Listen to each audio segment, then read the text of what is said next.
Para sa pagbabago, John of Arc ng Manila. Excited ako na tinitignan ko ang pagbabago ng Manila. Sir, magandang gabi sa iyo, sir. Magandang gabi rin sa inyo, mga kapatid. Yan, sir. Meron lang po tayong katanungan, sir. Bakit po si Miss Mara Tamundong ang gusto niyo pong suportahan? Magandang katanungan yan. Kaya hindi lang ako marami kami. Kaya nais namin suportahan si Madam Mara Tamundong ay sapagkat nakikita namin ang tunay niyang kalooban para sa mga Manileño. Hindi natin masasabi na pagkukunwari sapagkat makikita natin sa kanyang mga kilos at mga galaw na ito ay tunay. Hindi scripted. Miski yung mga sinasabi niya ay tuloy-tuloy. Hindi iniisip na sasabihin, oo. Sa ano lang yun, sa eskwelahan lang yun, mga bata. Pero ito, lahat ng sinasabi niya ay talagang bukal sa kanyang kalooban. Nakikita rin niya sa mga pangyayari dito sa Maynila. Yung mga sasabihin natin mga pinaggagawa na hindi naman naaayon o magiging sa kabutihan ng taga-Manileño. Hindi naman siya maninira sapagkat yung mga nangyayari ay masasabi natin common knowledge. Yung mga pangyayaring yun na masasabi natin hindi kaaya-aya, na hindi dapat na nangyayari sa Manila.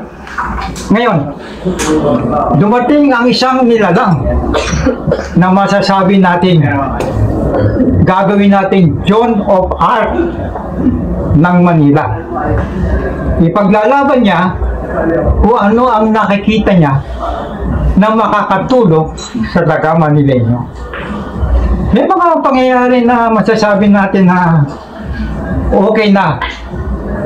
Pero sa nakikita niya, yung mga bagay na yun ay nangangailangan pa ng mas mabuting magagawa. Yung ginagawa na, masasabi natin na okay na yan. Masasabi na natin ayos yan. Pero para kay Madam Tamundong, ang ayos ay hindi ayos. Dapat mas ayusin, mas dagdagan kung ano ang ikabubuti at ikakaunlad. Masabi na okay yan. Hindi. Ang okay, ibig sabihin, walang pagbabago. Dahil nandun na lang okay na steady lang. Pero kay Madam Mara Tamundong, hindi okay. Kailangan mas higit na okay. Kaya kami, buo ang aming loob na siya ang aming susuportahan ng grupo namin. At kayo na rin ang makakakita na dapat magkaroon ng pagbabago at ng pag-uunlad dito sa Maynila. Well, ang masasabi ko lang sa bagay na yan, kung mananawagan ako, kayo na mismo ang makakakita.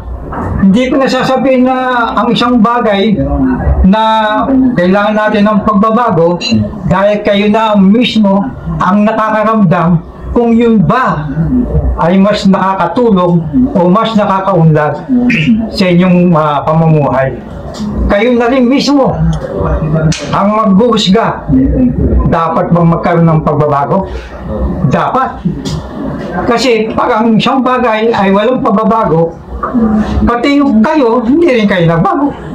Wala rin, hindi rin kayo umunlad.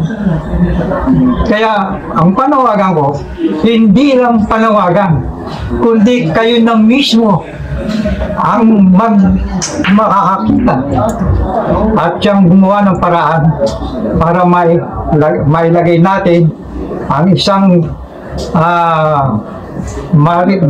maratamundo na siya namang talagang nagsisikap na magkaroon ng pagbabago sa Maynila at maging maayos ang pamumuhay ng mga Manileño. Hindi lang kayo mga magulang, kundi pati ang mga anak ninyo.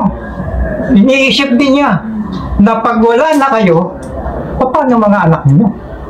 Kaya kailangan ang anak din ninyo ay maging malagay din sa isang magandang pagkakataon, magandang ayos ng pamumuhay. Para sa pagbabago, John of Arc ng Manila. Excited ako na tinitignan ko ang pagbabago ng Manila. Pero ito ang masasabi ko para kay Mara Tamundong na sana magabayan siya ng ating Panginoon na ang kanyang gagawin ay naaayon sa mga talagang tunay ng magandang pamumuhay at ayon din sa mga utos ng Panginoon na tayo ay laging magmahal sa kapwa, hindi lang sa sarili kundi sa iyong kapwa.